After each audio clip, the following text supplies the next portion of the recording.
إن الحمد لله نحمده ونستعينه ونستغفره ونعوذ بالله من شرور أنفسنا ومن سيئات أعمالنا من يهد الله فلا مضل له ومن يضلل فلا هادي له أشهد أن لا إله إلا الله وحده لا شريك له وأشهد أن محمدا عبده ورسوله أما بعد فإن خير الحديث كتاب الله وخير الهدي هدي محمد صلى الله عليه وآله وسلم وشر الأمور محدثاتها وكل محدثة بدعة وكل بدعة ضلالة أما بعد فأعوذ بالله السميع العليم من الشيطان الرجيم من همزه ونفخه ونفثه بسم الله الرحمن الرحيم لقد رضي الله عن المؤمنين إذ يبايعونك تحت الشجرة علم ما في قلوبهم فأنزل السكينة عليهم وأثابهم فتحا قريبا رب اشرح لي صدري ويسر لي أمري واحلل عقدة من لساني يفقه قولي رب زدني علما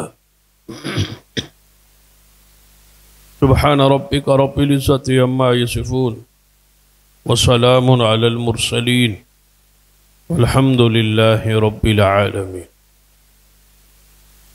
حضرات،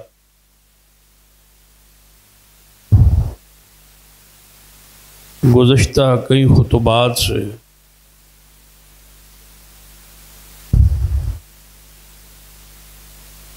صحابہ کرام رضوان اللہ علیہم اجمعین اور اہل بیت اعظام کے فضائل مناقب بیان کا ایک سلسلہ جاری ہے۔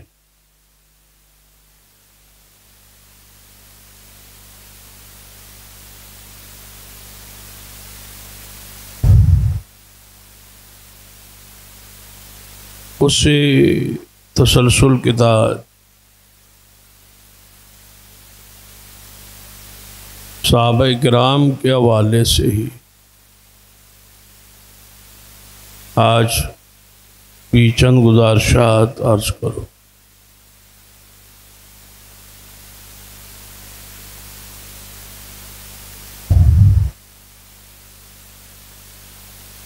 صحابہ کرام کے آپس کے جو اختلافات ہیں، مشاجرات ہیں،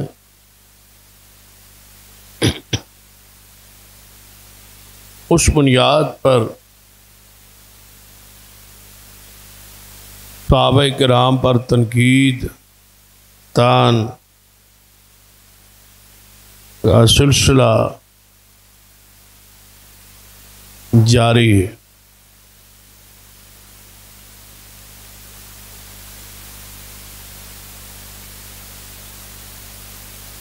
جبکہ اہل سنت والجماعہ کا یہ عقیدہ ہے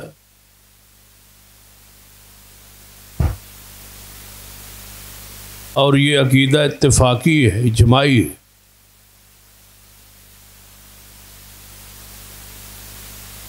جو اختلافات، جو مشاجرات، جو جھگڑے، جو جنگیں اصحاب رسول کے درمیان ہوئی ان پر بعد میں آنے والے اہل ایمان اہل اسلام خاموش رہے۔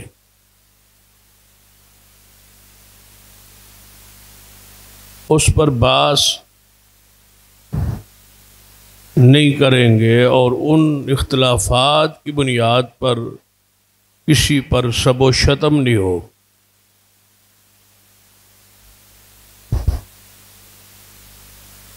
یہ شروع سے لے کر آج تک اہل سنت کا یہ موقف رہا ہے، عقیدہ رہا ہے۔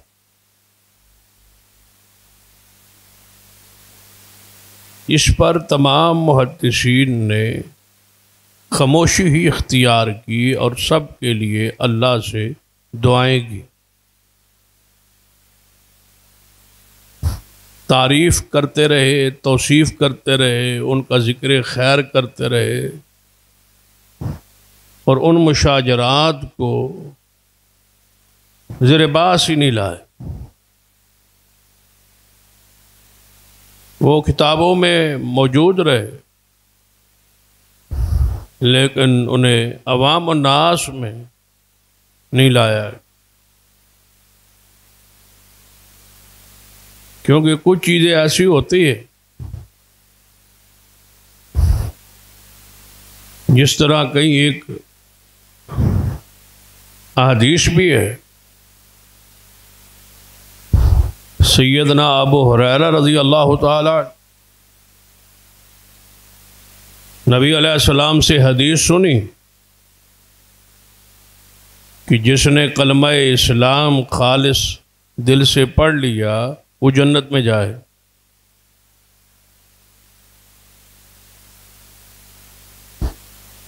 سیدنا ابو ہریرہ رضی اللہ تعالیٰ فرماتے ہیں میں نے عرض کی یا رسول اللہ صلی اللہ علیہ وسلم اس کو ذرا عوام میں اس حدیث کو بیان کر دو۔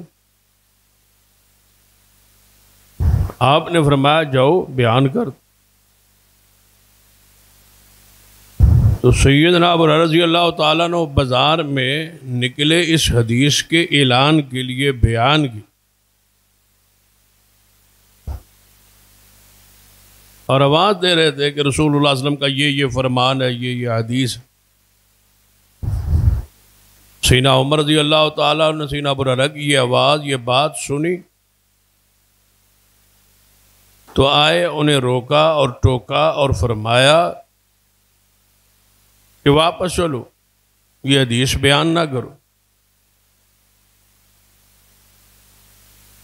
رسول اللہ صلی اللہ علیہ وسلم کے پاس آئے، فرمایا یا رسول اللہ صلی اللہ علیہ وسلم اس حدیث کو بیان کرنے سے لوگ عمل سے رک جائیں گے اور اسی کلمے پر اعتماد کر کے اور بھروسہ کر کے بیٹھ جائے۔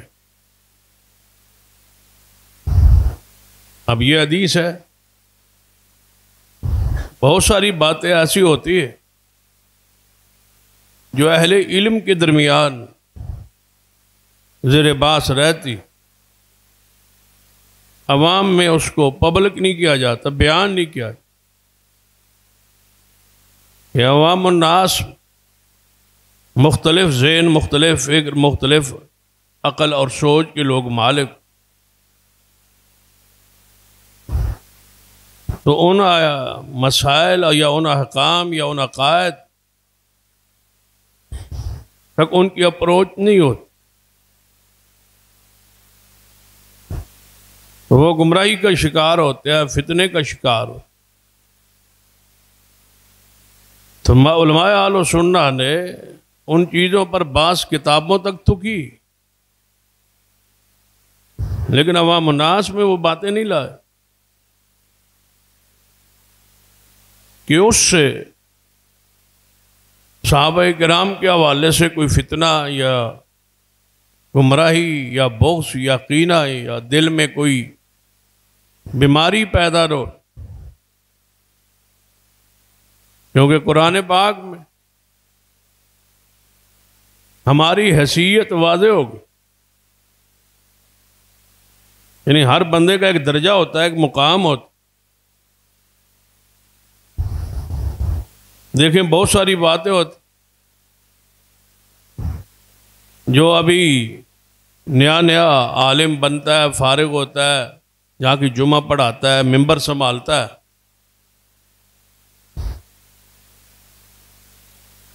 کوئی بات ایسی کہہ دے جو بزرگ علماء نے کہی ہو، تو اسے کہا جاتا ہے کہ ابھی آپ عمر میں چھوٹے ہیں، تجربے میں چھوٹے ہیں، یہ بات آپ کے لائق یا یہ آپ کے درجے اور مقام اور حیثیت کے خلاف مناسب نہیں۔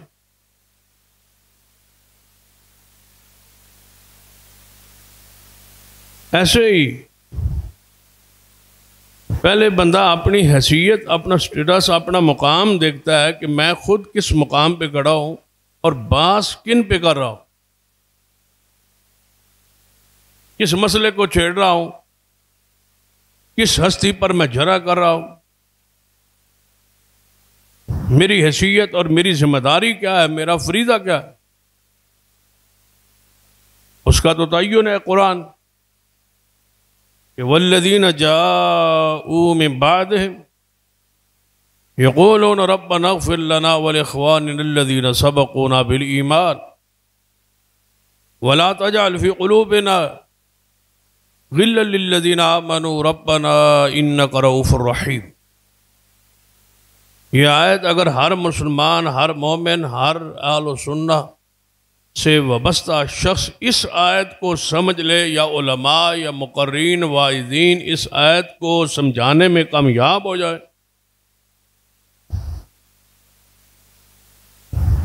تو ہر شخص اس پر اس کی اپنی حیثیت، اپنی ذمہ داری واضح ہو جائے۔ قرآن یہ کہتا ہے کہ جو لوگ صحابہ کرام کے بعد آئیں، والذین جاءوا من بعدہم، یعنی پیچھے اس سے ماقبل جتنی آیات ہیں ان میں مہاجرین کا ذکر ہے، انصار کا ذکر ہے، بڑے صحابہ کا ذکر ہے، کبار صحابہ کا ذکر ہے، پہلے پہلے آنے والے اصحاب رسول کا ذکر ہے، سارے مہاجرین کا، سارے انصار کا، مال فے کی تقسیم کے انداز کا تذکرہ ہے۔ اور اس آیت میں آخر میں بعد میں آنے والے لوگ کا ذکر ہے کہ جو انصار کے اور مہاجرین کے بعد آئیں، اسلام میں داخل ہوں، ان کی ذمہ داری ہے کہ مہاجرین اور انصار کے لیے اللہ سے مغفرت کی دعائیں کریں۔ یعنی اپنی ڈیوٹی دیکھے، اپنی ذمہ داری دیکھے۔ ڈیوٹی کیا ہے؟ اللہ لگا رہا ہے۔ ذمہ داری کیا دے رہا ہے کہ تم نے صحابہ کے لیے دعائیں کرنی، ان کی تعریف کرنی، ان کی توصیف کرنی، ان کا ذکر خیر کرنا ہے، اور دعا کرنی ہے کہ اللہ ان کی مغفرت کر دے اور ان کے بارے ہمارے دل میں کینہ اور بغض، ناراضگی پیدا نہ ہو، دل صاف کر۔ یعنی ہماری ذمہ داری یہ ہے۔ سارا قرآن احادیث پڑھو، کہیں بھی نہیں لکھا کہ بعد میں آنے والی کی ذمہ داری ہے کہ مہاجرین کے نقائص تلاش کرے، ان کے عیوب تلاش کرے، ان کی کمیاں تلاش کرے، ان کے آپس میں کوئی مشاجرات یا جھگڑے اختلافات ہوئے تو اس پر گروپ بنائیں، اس پر پارٹی بنائیں، اس پر بحث کریں، ان پر لڑیں اور قوم کو لڑائیں۔ یہ ذمہ داری ہی نہیں۔ ہماری ذمہ داری یہ ہے، ہمارا عقیدہ اور ایمان یہ ہے کہ صحابہ کے لیے ہم نے دعائیں کرنی، یہ ہماری ذمہ داری۔ امام محمد بن حسین آجری رحمہ اللہ نے، جو 4 صدی ہجری کے امام ہے، انہوں نے اپنی کتاب الشریعہ اس پر بڑی لمبی بحث کی۔ فرماتے ہیں کہ آپ کی ذمہ داری کیا ہے اور آپ کر کیا رہے۔ مثلاً اگر آپ کو صحابہ کرام کی تحقیق کرتے کرتے ان کے نقائص، ان کی کمی، ان کی لڑائی، ان کا جھگڑا، ان کے عیوب یا ان کے گناہ یا ان کی خطائیں آپ کے علم میں آ جائیں تو بتائیں، اس تحقیق پر اپنی زندگی صرف کریں، وقت خرچ کریں، بتائیں آپ کو دنیا میں اور آخرت میں اس کا فائدہ کیا ہو، آپ کو کیا فائدہ ہے اس کا، سوائے اس کے کہ آپ کے ایمان کا نقصان ہے، آپ کے دین کا نقصان، بغض پیدا ہوگا، کینہ پیدا ہو، نفرت پیدا ہو، ان کے خلاف غصہ پیدا ہوگا، جس سے آپ کے ایمان میں، آپ کے اعمال میں، آپ کے عقائد میں کمی واقع ہو۔ یعنی جس راہ پہ آپ نے چلنا ہی نہیں، اس راہ پہ آپ چل رہے ہیں، جو ذمہ داری نہیں، اس ذمہ داری کو اپنے آپ پہ آپ نے خود لاگو کر لی۔ فرماتے سے بہتر تھا کہ آپ اپنے فرائض، اپنے واجبات، اپنی نماز، اپنے اعمال، اپنے عقائد اور اپنی آخرت کو سامنے رکھ کے اپنے واجبات اور فرائض ادا کر، یا فرماتے ہیں اس سے بہتر تھا کہ آپ اپنی معاشی حالات کو دیکھتے، اپنے کھانے کو، اپنے عقل حلال کو، اپنی کمائی کو زیادہ تحقیق، زیادہ ریسرچ، زیادہ وقت اسے دیتے تاکہ آپ کی ایک لقمہ حلال کا ہو، نماز کو وقت دیتے، صدقہ و خیرات کو زیادہ وقت دیتے، نفلی روزے رکھتے، عبادات کرتے، اپنے کمائی کو حلال اور پاک اور صاف کرتے، خدمت خلق کرتے، لوگوں کے ساتھ حسن سلوک کرتے، حقوق العباد ادا کرتے۔ آپ کس راستے پر چل رہے ہیں کہ جو ساتھی ہیں رسول اللہ کے، جو اصحاب ہیں رسول اللہ کے، آپ اس پر تان کرنے کو مسلک اور عقیدہ اور گروہ بنا کے بیٹھ، رات دن کی مصروفیات، رات دن کی ذمہ داری آپ کی یہی ہے کہ جب جاگے صحابہ کو برا کی، جب کوئی محفل مجلس سجے ان شخصیات کو برا کہنا شروع کر دے جن کی قرآن تعریف کر رہا ہے، قرآن ان کی تعریف کر رہا ہے، توصیف کر رہا ہے، تزکیہ بیان کر رہا ہے، اور آپ ان کو برا کہہ رہے ہیں، آپ کس کے مقابلے میں کھڑے؟ رسول اللہ صلی اللہ علیہ وسلم نے فرمایا، اللہ فرماتا ہے کہ جس نے میرے ولی کے ساتھ دشمنی کی اس نے میرے ساتھ اعلان جنگ کی۔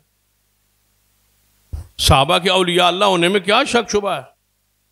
ان سے اللہ کا پیارا اور کون ہو سکتا ہے؟ وہ تو حزب اللہ ہے، وہ اللہ والے ہیں، وہ اللہ کا گروہ ہے،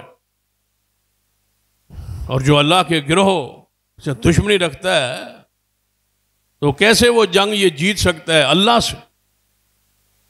ان کی مدد کے لیے تو آسمان سے فرشتے آئے، جب کافر ان کے خلاف آ گئے تھے، جب کافر انہیں مٹانے آئے تھے، جب کافر انہیں ختم کرنے آئے تھے، جب کافر ان سے لڑنے آئے تھے، تو اللہ نے آسمان سے صحابہ کے دفاع کے لیے تو فرشتے نازل کیے تھے۔ اب انسان اور کلمہ پڑھ کے تم خود ہی صحابہ کو شروع ہو، یہ تو کام کافروں کا تھا۔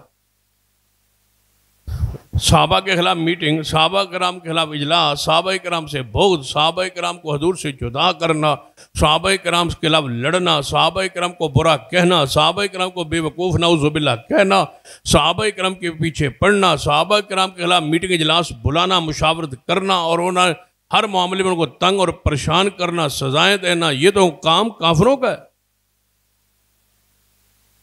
مسلمانوں کا تو یہ تھا کہ وہ صحابہ کرام کی حمد کرتے، تعریف کرتے، ان کی عظمت بیان کرتے، ان کی شان بیان کرتے۔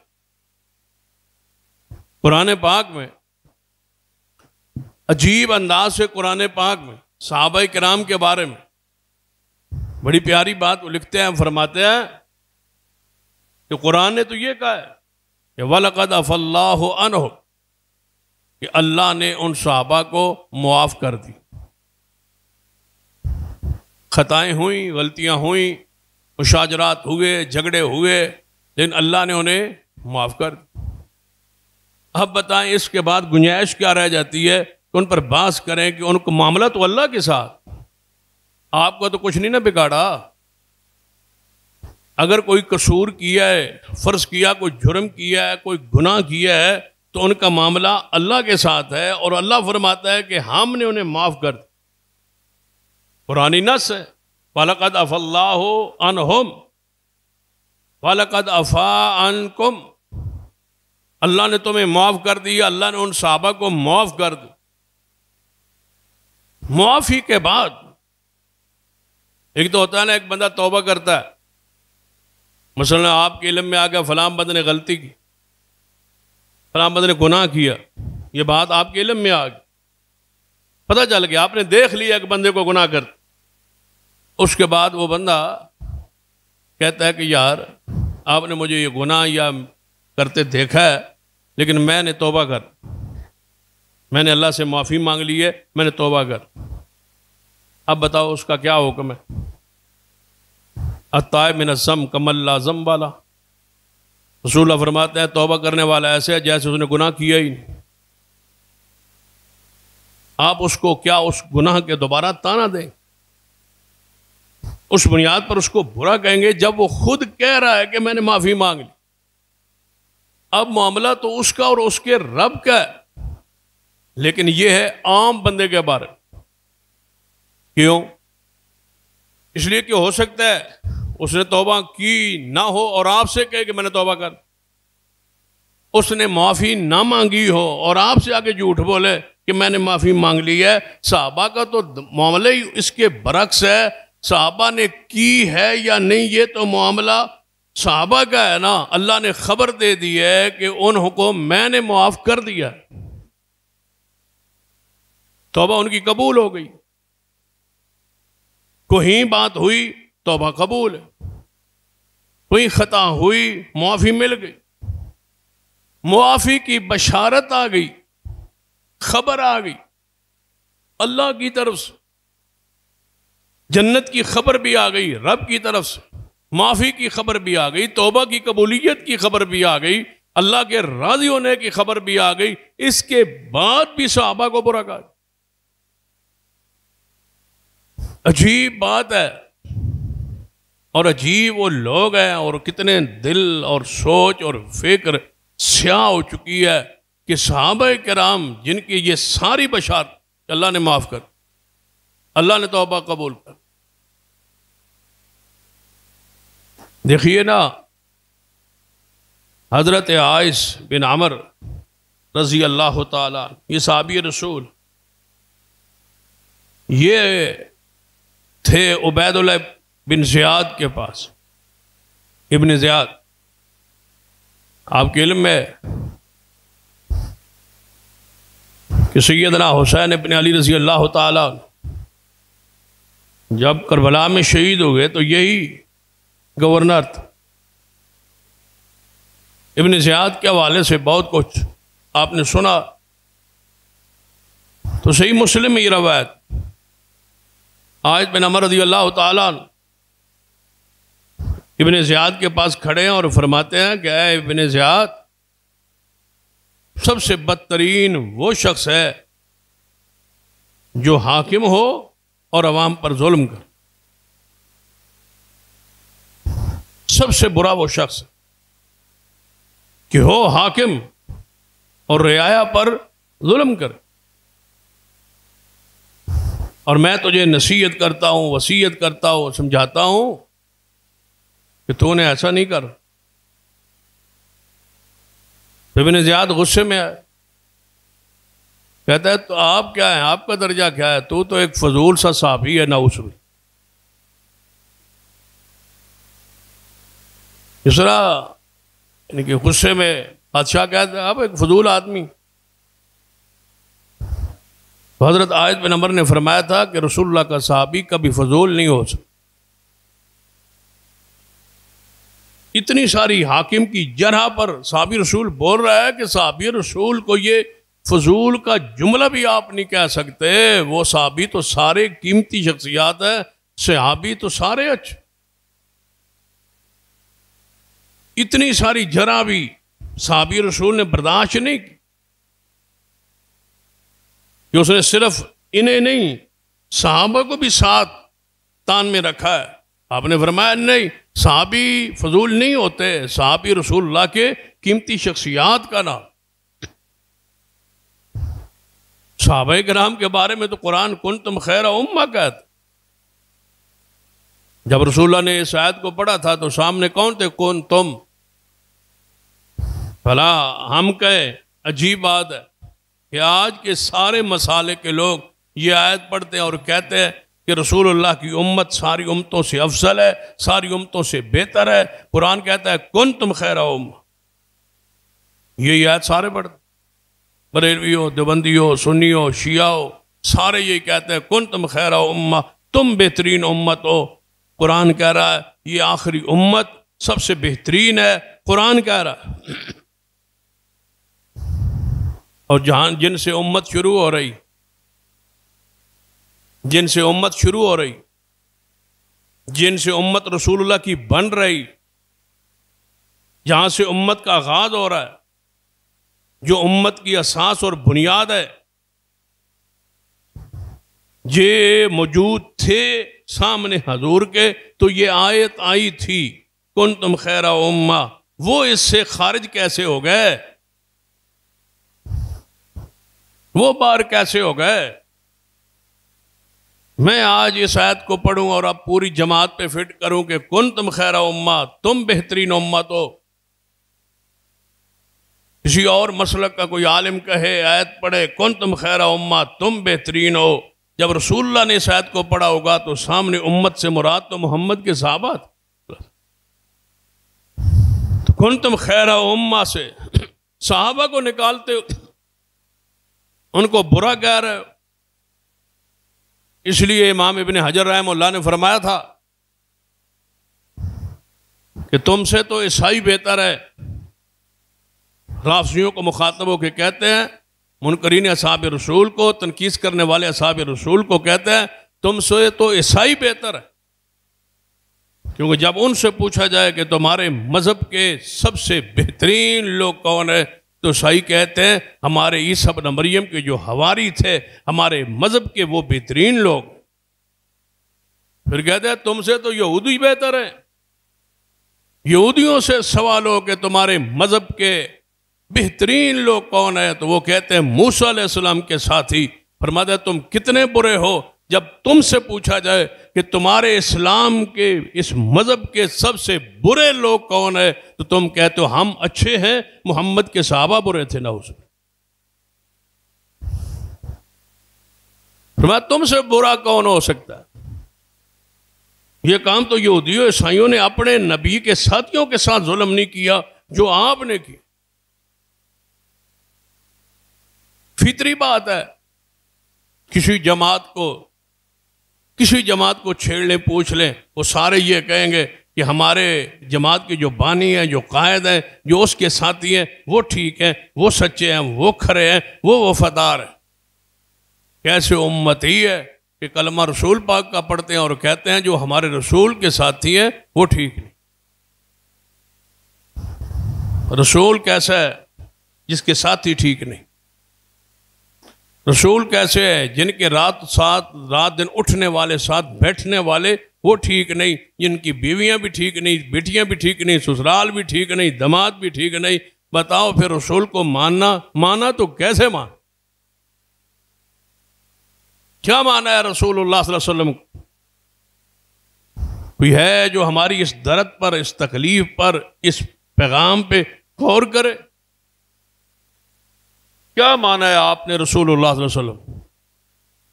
کیا رتبہ دیا ہے نبی علیہ السلام جو آئے تھے کتاب و سنت کے ذریعے وہ یزکیہم تزکیہ کرنے؟ تزکیہ کیسے کی؟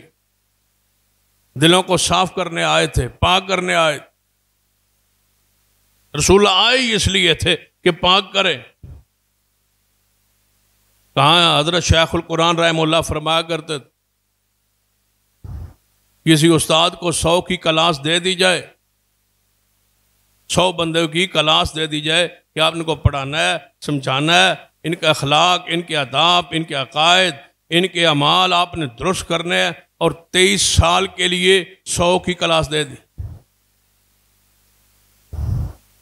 سال کتنے دی جائیں؟ 23 سال. کلاس شاگرد کتنے ہوں؟ 123 سالوں کے بعد امتحان لیا جائے کہ آپ کو کلاس دی گئی تھی، 23 سال آپ نے پڑھایا، سمجھایا، تزکیہ کیا، اب ہم امتحان لینا چاہتے ہیں۔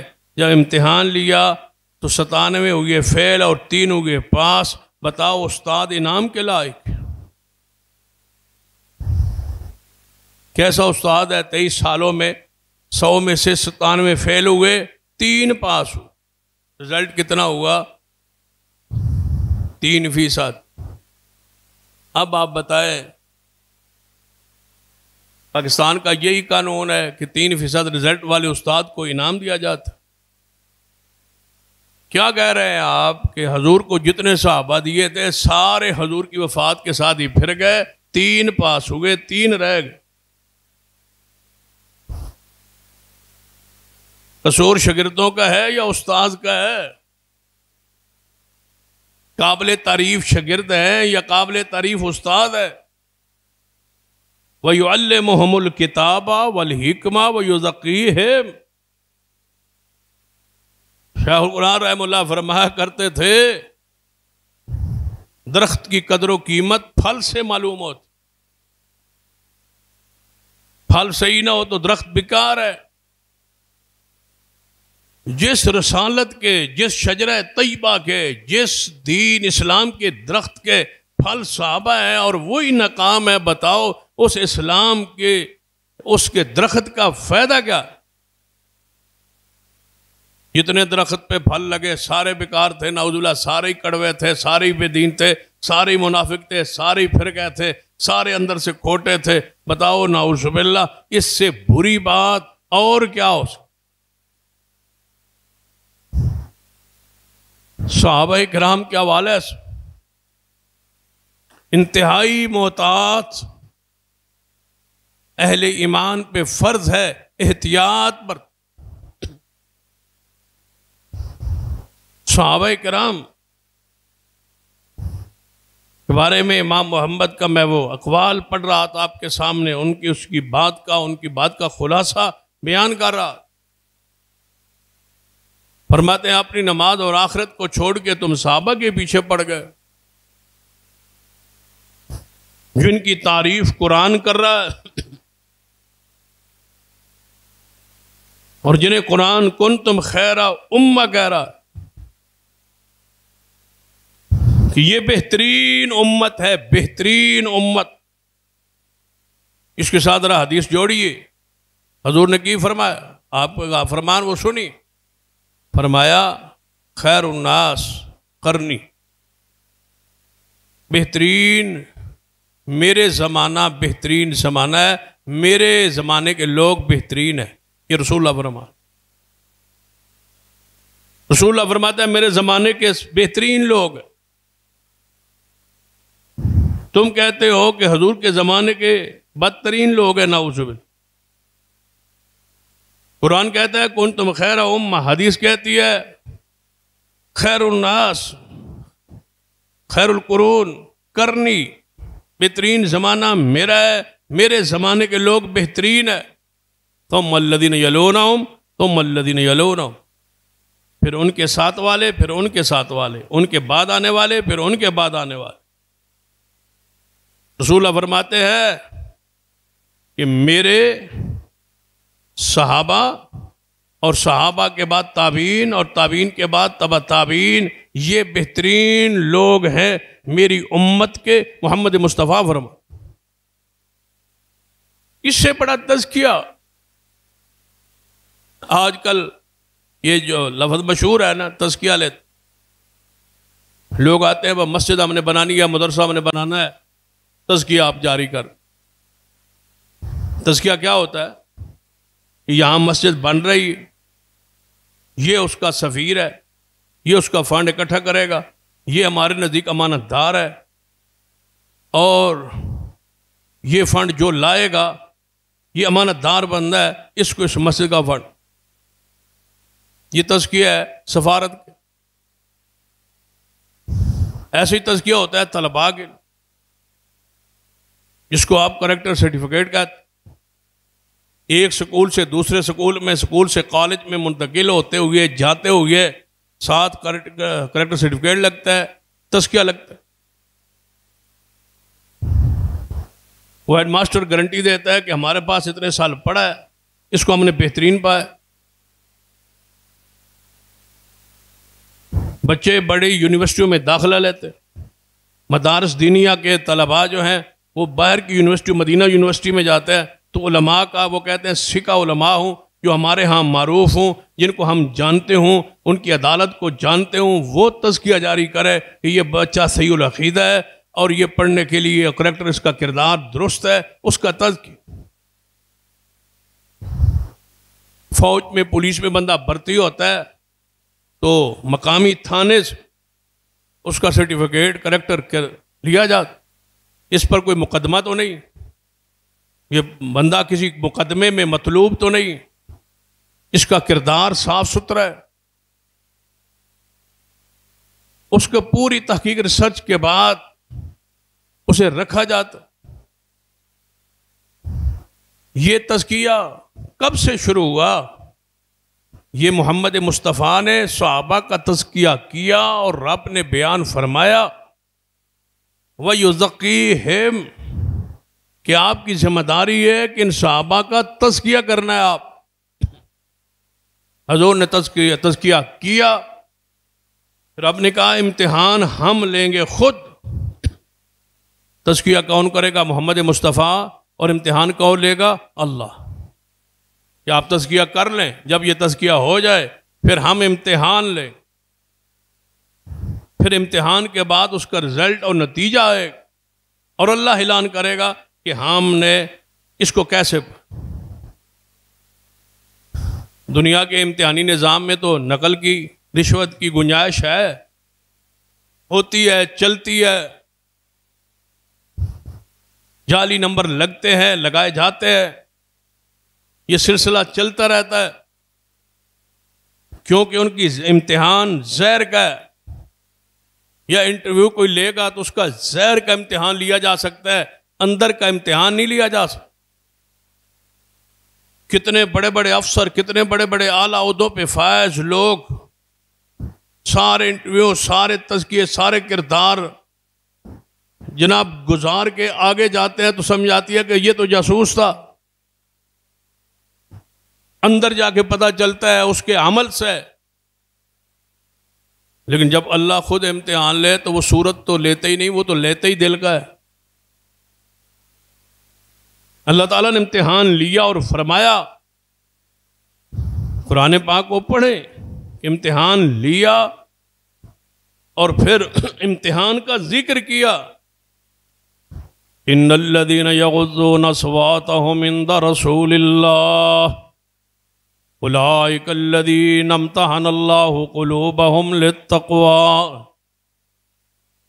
امتحن الله قلوبهم للتقوى.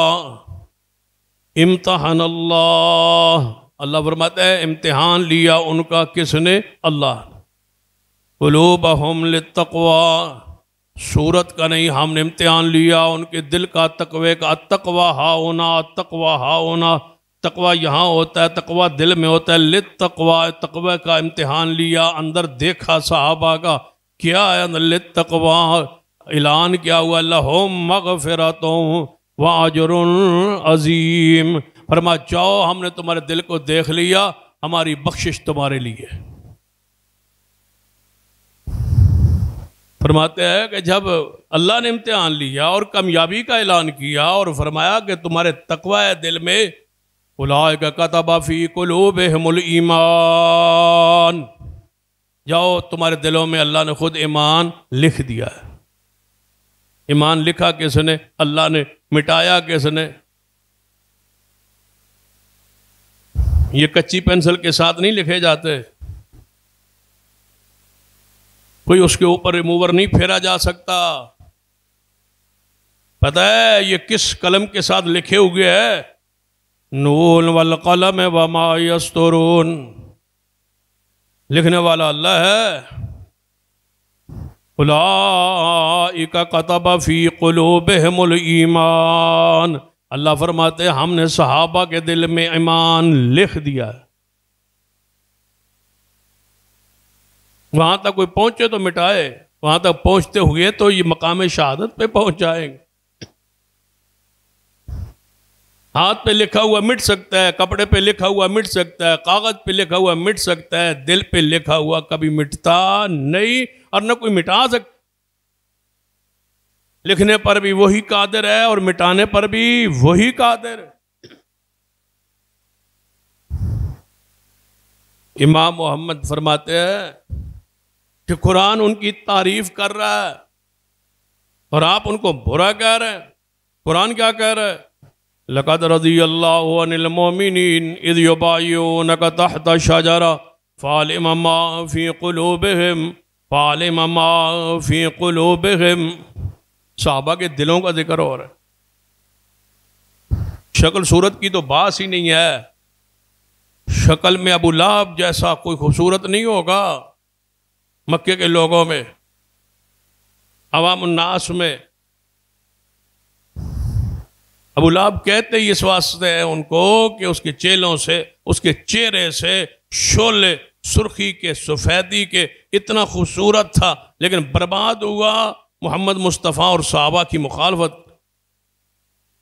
اور بلال کی صورت کے تذکرے آپ کے علم میں ہے اور درجے کے تذکرے بھی آپ کے۔ اللہ صورت نہیں، دل کی تذکرہ۔ لَقَدْ رَضِيَ اللَّهُ عَنِ الْمُؤْمِنِينَ إِذْ يُبَايِعُونَكَ تَحْتَ الشَّجَرَةِ فَعَلِمَ مَا فِي قُلُوبِهِمْ فَعَلِمَ مَا فِي قُلُوبِهِمْ۔ فرما اللہ جانتا ہے ان کے دلوں میں کیا ہے۔ فَعَلِمَ مَا فِي قُلُوبِهِمْ، دلوں کو جان کے آگے اعلان۔ فَأَنزَلَ السَّكِينَةَ عَلَيْهِمْ وَأَصَابَهُمْ فَتْحًا قَرِيبًا۔ فرما ان کے دلوں کے ان کو میں جانتا ہوں، ان پر میں راضی ہو چکا ہوں، سارے محمد کے صحابہ پر اللہ فرماتا ہے میں راضی ہوں۔ اور اللہ کی رضا ایسی نہیں ہوتی۔ مثلا میں آپ کسی سے راضی ہو جائے، راضی ہو گئی، ناراضگی تھی، لڑائی تھی، جھگڑا تھا، اختلاف تھا، آپ اس سے راضی ہو، آپ نے معاف کر دیا، صلح ہو گئی، راضی ہو گئے۔ آپ کیا کہتے ہیں کہ میری اس سے لڑائی تھی، میرے سے جھگڑا تھا، میرے سے اختلاف تھا، لیکن آج کے بعد ہماری صلح ہو گئی، ہم راضی ہو۔ چند دن بعد پھر گزرے، پھر لڑے ہوئے، آپ کیا کہیں گے؟ بھائی دوبارہ لڑائی ہو، صلح ہوئی تھی، فلاں نے صلح کروائی تھی، لیکن ہماری لڑائی ہو۔ وہ صلح میں مخلص ہی نہیں تھا، وہ بعد میں پتہ چلا وہ غلط بیانی کر رہا تھا، وہ جھوٹ بول رہا تھا، جو کہہ رہا تھا، معافی مانگ رہا تھا، وہ بات اس کی ٹھیک نہیں تھی۔ یہ واقعہ بعد میں پیش آیا، پھر لڑائی ہو گئی، پھر جھگڑا ہو گیا۔ یہ ہے انسانوں کی رضا اور ناراضگی۔ کیا وہ محدثین نے لکھا ہے کہ جس پر اللہ راضی ہو جائے پھر کبھی ناراض نہیں ہوتا۔ جس پر اللہ راضی ہو جائے، اعلان کر دے، پھر اعلان کر دے، راضی ہو اور اعلان آ جائے قرآن میں، حدیث میں کہ فلاں سے اللہ راضی ہو گئے، اعلان ہو گیا۔ پھر اعلان ہوا 2-4 دنوں کے بعد کہ نہیں، وہ اللہ تعالیٰ کو نعوذ باللہ پتہ نہیں چلا، وہ تو بندہ کھوٹا نکلا، لہذا اللہ ناراض ہو گیا۔ یہ رب کی رضا نہیں، وہ عالم الغیب ہے، وہ کل کے حالات کو جانتا ہے، اس نے کب پھرنا ہے اسلام سے وہ جانتا ہے، اس کے لیے جنت کی بشارتیں اور رضا کے اعلان نہیں کرتا، اور راضی ہو کے وہ ناراض نہیں ہوتا۔ اور ایک محدثین نے ایک اور بڑی پیاری بات لکھی، فرماتے ہیں ہم جو کچھ کرتے ہیں اللہ کی رضا کے لیے، اللہ ہم پہ راضی ہو جائے۔ نماز کس لیے پڑھتے ہیں؟ اللہ راضی ہو جائے۔ یہ جمعہ پڑھنے کے لیے آئے، کس کے لیے؟ گرمی کی شدت میں ہم سارے بیٹھے، کس کے لیے؟ اللہ راضی ہو جائے۔ سب کچھ اللہ کی رضا کے لیے۔ اور ایک رضا کوئی عام چیز نہیں ہے، بلکہ قرآن پاک کی ایک آیت کے تحت محدثین اکرام نے ایک حدیث کے تحت ایک عجیب نکتہ بیان کیا۔ فرماتے ہیں جب قیامت کا دن ہوگا، اہل جنت جنت میں چلے جائیں گے، جنت میں جانے کے بعد جنت کی نعمتیں کھا لینے کے بعد، جنت کی نعمتیں دیکھ لینے کے بعد اللہ تعالیٰ ان سے پوچھے گا اہل جنت سے سناؤ کوئی اور چیز چاہیے؟ تو اہل جنت کہیں گے یا اللہ ہمیں اور کیا چاہیے؟ محلات مل گئے، پھل مل گئے، کھانے مل گئے، حوریں مل گئیں، سب کچھ مل گیا جو ایک انسان کی چاہت یا جزا یا بنتی ہے وہ ہمیں مل گیا، کسی چیز کی تھوڑ نہیں، کسی چیز کی کمی نہیں، سب کچھ مل گیا۔ اللہ فرمائے گا ایک نعمت اور بھی ہے جو میں ابھی آپ کو دینے والا ہوں، یا اللہ وہ نعمت کون سی ہے؟ ان ساری نعمتوں سے بڑی فرمایا یہ جنت کی آخری نعمت ہے کہ آج کے بعد میں تجھ سے ناراض نہیں ہوں گا۔ رضوان من اللہ اکبر، سب سے بڑی نعمت یہ اللہ راضی ہو، اور اللہ اہل جنت کو کہے گا کہ میں تجھ سے آج کے بعد ناراض نہیں ہوں گا، میں راضی ہوں۔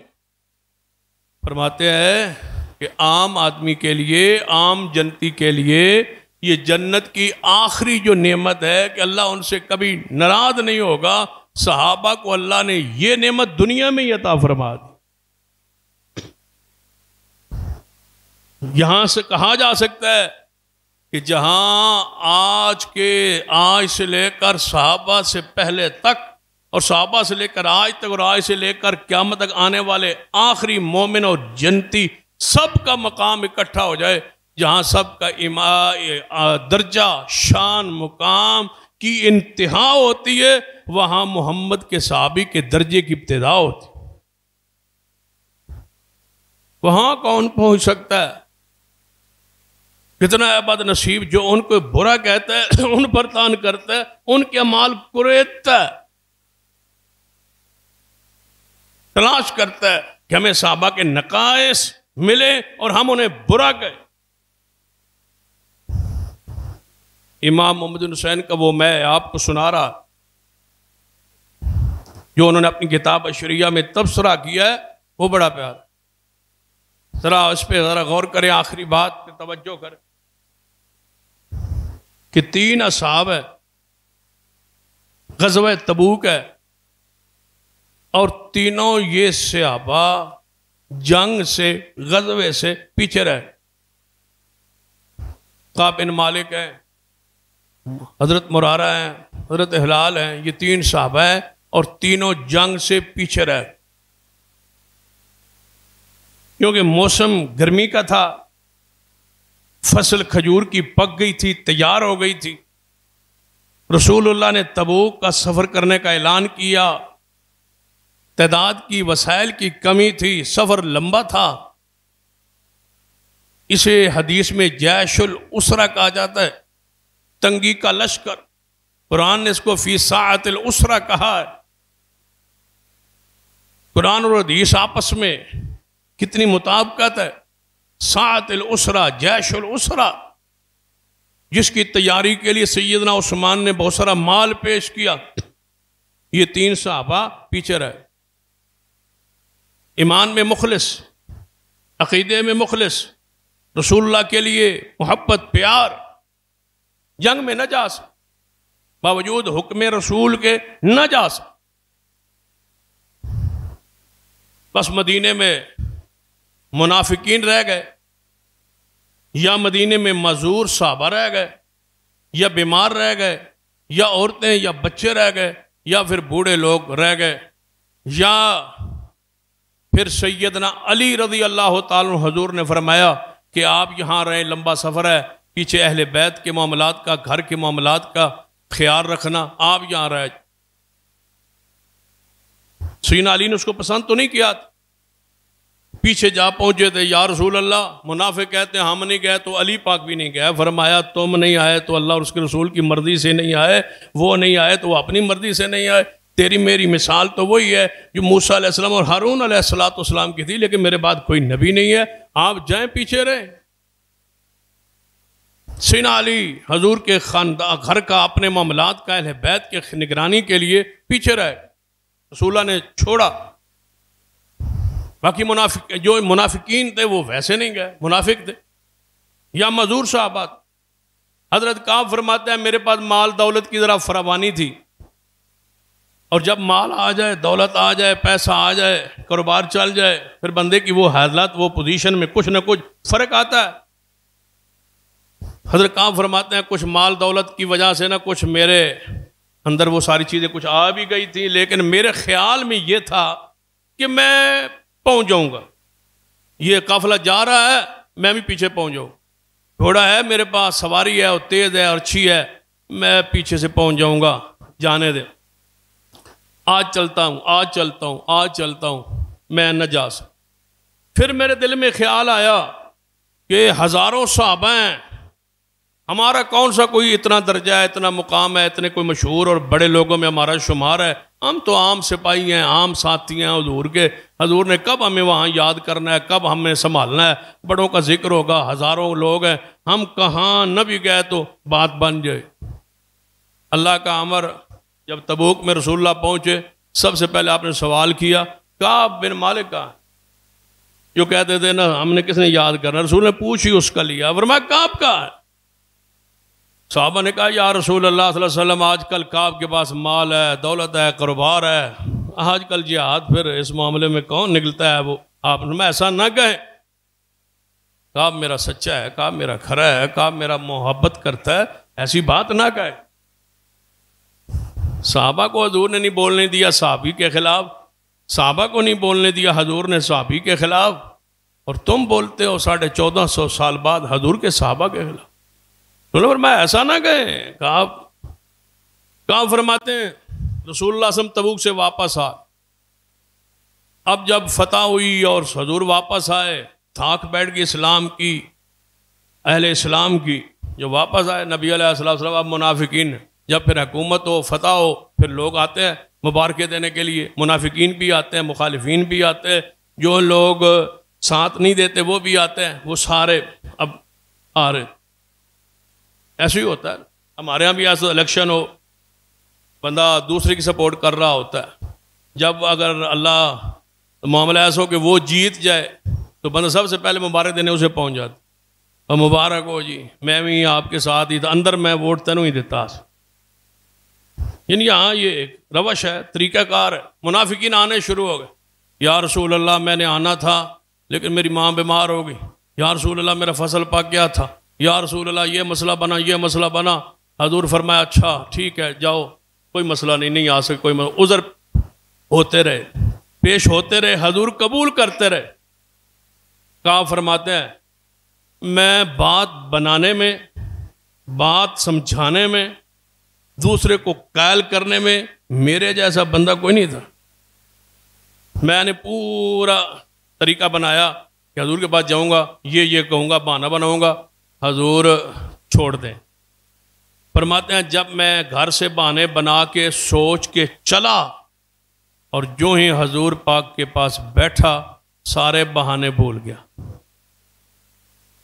میں نے دل میں سوچا جھوٹ بولے گا اور کس کے سامنے؟ رسول اللہ کے سامنے۔ وہی آ جائے گی، حضور کو پتہ چلے گا جب وحی کے ذریعے، اور پتہ کہاں آپ نے جھوٹ بولا ہے، پہلے گئے نہیں اور پھر جھوٹ، لہذا سچ بولو۔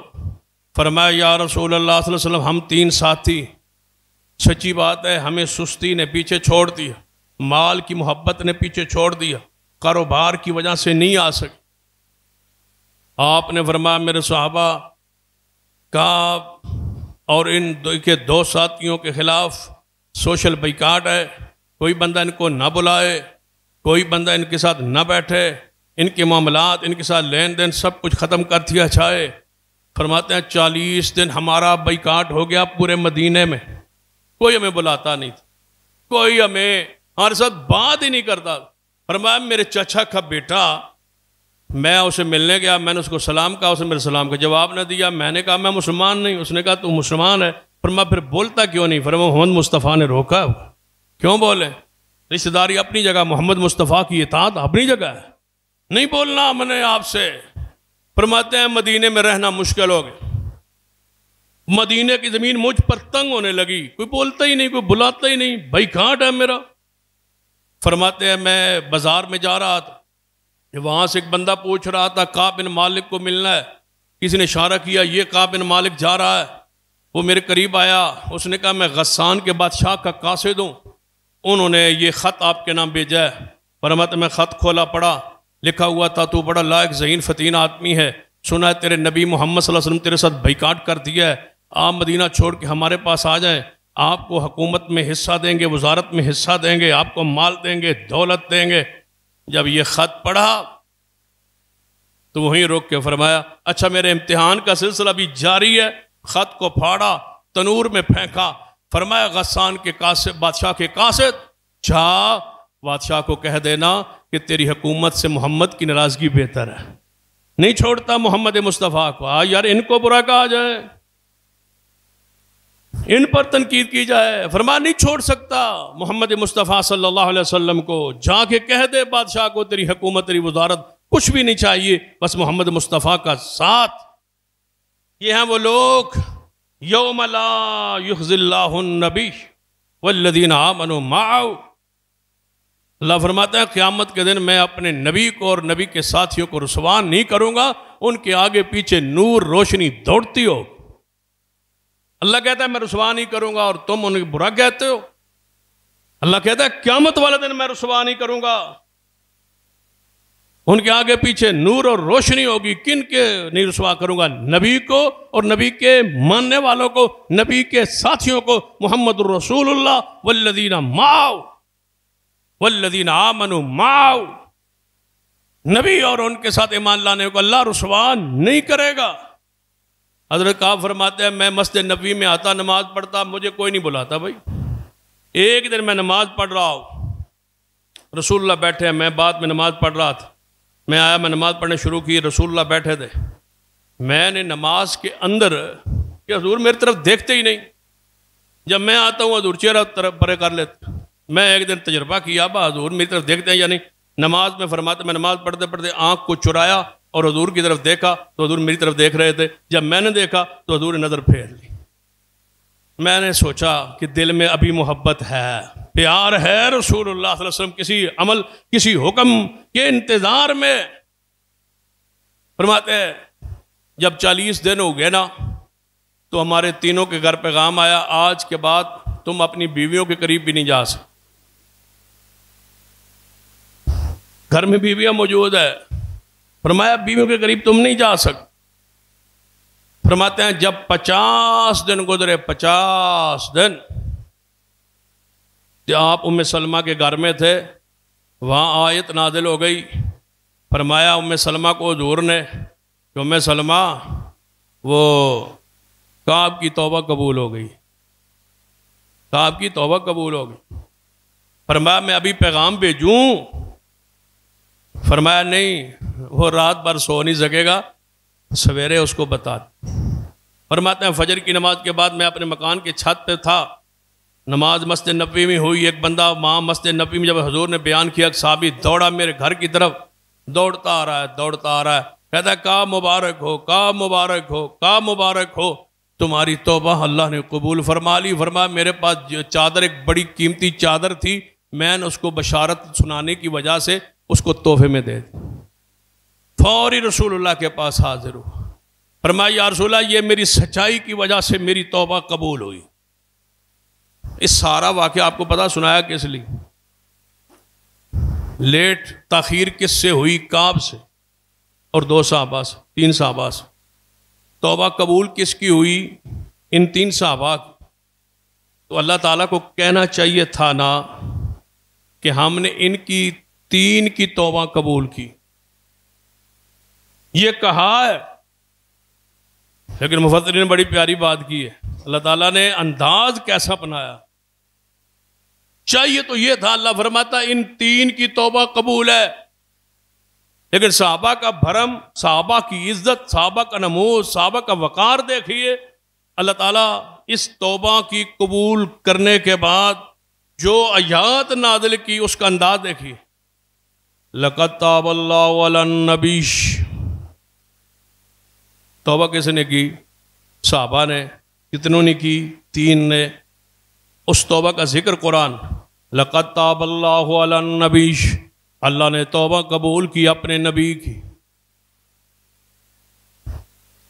جب ہوتا ہے نا کوئی بندہ کلاس میں ایک بچہ غلطی کرتا ہے، استاد اس کی عزت نفس کا خیال رکھتے ہوئے ایسی بات کرتا ہے کہ پوری کلاس کو وہ کا ذکر کر دیتا کہ ایسے ایسے جو ہوا ہے وہ ہم نے کسی نے کیا ہے، ہم نے معاف کر دیا ہے، سب کو معاف کر دیا، کی ایک نے ہے۔ اللہ تعالیٰ کیا کہتا ہے؟ لَقَدْ تَابَ اللَّهُ عَلَى النَّبِيِّ وَالْمُهَاجِرِينَ وَالْأَنصَارِ، اللہ نے توبہ قبول فرما لی، کس کی؟ نبی کی اور سارے مہاجرین کی اور سارے انصار کی۔ الَّذِينَ اتَّبَعُوهُ فِي سَاعَةِ الْعُسْرَةِ، جنہوں تنگی میں محمد مصطفیٰ کی پیروی کی اور تبوک میں گئے، جنہوں نے تنگی میں رسول اللہ کی اتباع کی، ان سب کو معاف کر دیا۔ من بعد ما کاد یزیغ قلوب فریق منہم ثم تاب علیہم انہ بہم رؤوف الرحیم۔ اور وہ لوگ جن کے دل میں یہ تھا، فرمایا تین طبقے، ایک نبی، ایک مہاجر انصار، اور ایک طبقہ تھا جو چاہتا تھا کہ فصل پک گئی ہے، گرمی کا موسم ہے، کچھ دیر تاخیر کر لی جائے، کچھ دن کچھ مہینے تاخیر کے ساتھ جایا جائے، فوری نہ جائے تبوک کی طرف۔ کچھ لوگوں کے دلوں میں ایسی بات آئی تھی، رب نے ان کو بھی معاف کر دیا، مہاجرین کو بھی معاف کر دیا، نبی کو بھی معاف کر دیا، مہاجرین کو بھی معاف کر دیا، انصار کو بھی معاف کر دیا۔ جن کے دل میں آیا تھا کہ نہیں جانا چاہیے فوری، پھر دل مطمئن ہو گئے، چلے گئے۔ جن کے دل میں تھوڑی سی بات آئی تھی ان کو بھی معاف کر دیا۔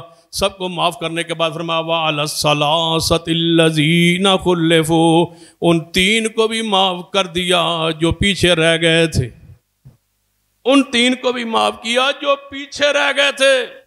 حَتَّى إِذَا ضَاقَتْ عَلَيْهِمُ الْأَرْضُ بِمَا رَحُبَتْ، باوجود مدینے کی زمین وسیع ہونے پہ ہم ان کے دل کو جانتے ہیں کہ ان تینوں کے دل تنگ ہو گئے تھے۔ وَضَاقَتْ عَلَيْهِمْ أَنفُسُهُمْ، اپنی جانوں سے وہ تنگ آ گئے تھے کہ رسول اللہ ناراض ہے، رسول اللہ ناراض ہے۔